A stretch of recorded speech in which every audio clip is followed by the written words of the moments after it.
sing your song where injustice lies, crying, oh, heaven pour out your glory.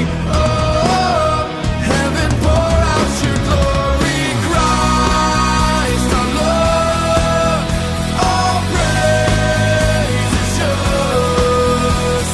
Christ our Lord, all praise is yours. We will carry your dreams to heal the earth, take the kingdom of God to the broken and hurt, crying, oh, heaven pour out your glory. Oh, heaven pour out your glory. Christ our Lord, all praise.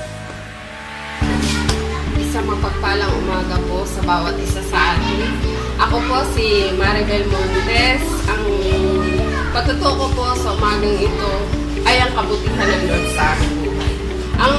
Kami po ay nagkaroon ng trials. Ito po ay yung pag-aalaga namin ng mga baboy.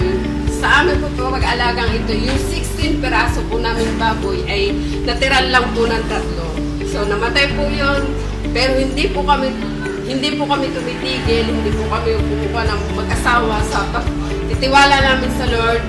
Kami po ay nagtitiwala sa Kanya na nagkaroon kami ng panibagong pagpapala na natatanggap namin kahit kami nagkaroon ng trials na gano'n. Sa tulong ng Lord, nakakuha kami ng sanglaan. Sumunod na linggo, nakakuha kami ng sarili na naming kalupaan. Ito po ay sa biyaya ng Lord at patuloy namin pagbibigay sa Kanya ng pledges at saka ng tithes. Nandun ang kabutihan ng Lord sa bawat isa sa aming pamilya.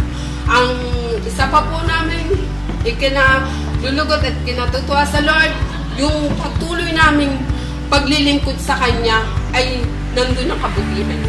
Salamat po at patuloy po tayong magbigay, patuloy tayong magkaloob sa Kanya na ang ating pagbibigay ay hindi nawawala ng kabuluhan. Papuri po sa Diyos at kami po ay nagpapasalamat sa Lord na andun ang biyaya palagi na binipagkaloob sa amin. Sa Diyos po ang papuri at pasasalamat.